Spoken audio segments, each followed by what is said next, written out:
Hey, Sandals Church men. This week, Pastor Matt talked about the six, or the loyal person, also struggles with fear, which this is mine. So I get to talk about it from my personal experience. I got to be honest, I didn't love just kind of receiving the news that I was a six originally, because maybe it's a man thing, maybe it's just me. I don't love the idea of being considered fearful or being a chicken or whatever. And it was kind of confusing because I'm not the kind of like scaredy cat guy who won't jump off a cliff into water, or won't drive fast on the freeway or anything like that. I think my fear is more attached to relationships and how people perceive me, and being afraid that they're not being honest with me or telling the truth, or that something's going to happen that I wasn't aware of. And so a lot of sixes are planners, because we like to have everything kind of in control, and to have safety nets around us.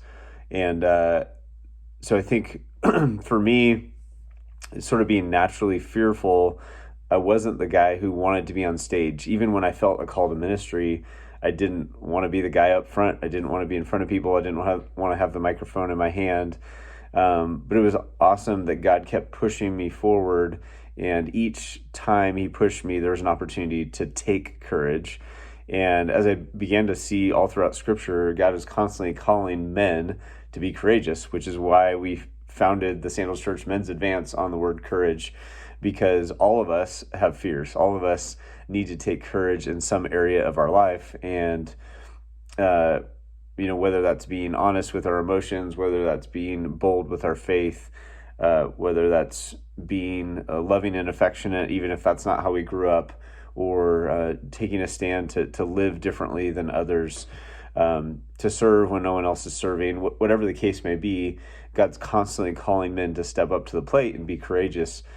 And it's been an awesome journey to grow in courage and see fear shrink as I say yes to God and no to myself, no to my fears, no to my hesitancies, and just embrace that God's with me, that he's trustworthy, even if I don't trust all the people around me, and that the things that he calls me to are good. And so I don't have to be afraid of the things that God is calling me to do. And so I hope that's encouraging to you if you are an Enneagram 6 and you identify with that.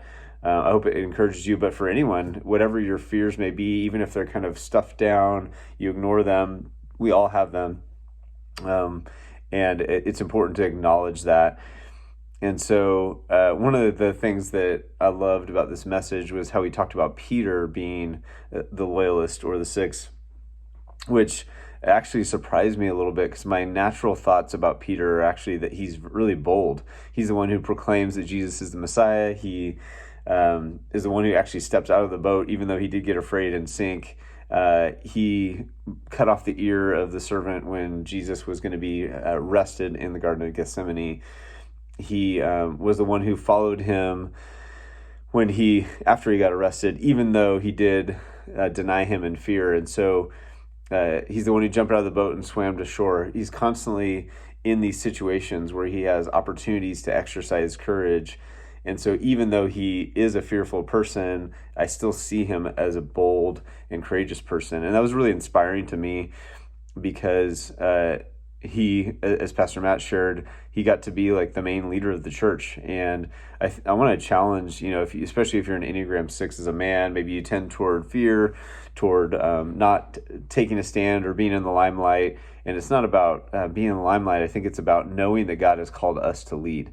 I've loved having the opportunities to lead, to grow in leadership, and believe that people can actually follow my leadership, that what I'm doing is good, and that I am representing God well. And all those things continue to build confidence and help crush fear in my life. And so I want to encourage you to lead, even if you have fear to lead, even if you're not an Enneagram 6 and you're just afraid because you don't think you're spiritual enough, you don't think you're manly enough, you don't think you have enough Bible knowledge, whatever the case may be, or the excuse may be. God's called us to be leaders in our family. If you're married with your wife, that doesn't mean you're in charge of her. That means you're laying down your life for her, that you're putting her first, you're caring for her, you're paying attention to her emotions, you're showing her what it looks like to follow Jesus. And if you have kids, the same thing, that you're being an example to them, that you're loving them, pointing them toward Jesus. If you're single, you're doing that with your friends, that you're investing in them, asking them questions, supporting them. And leadership is what God has called us to. And so I want to encourage you not to shy away from it, even if it's not your natural inclination. It doesn't mean God doesn't want to use you there. We can all lead in some area based on the gifts that God's given us, based on our just talents and skills that we use in the workplace, or spiritual gifts that God's given us to use in the church.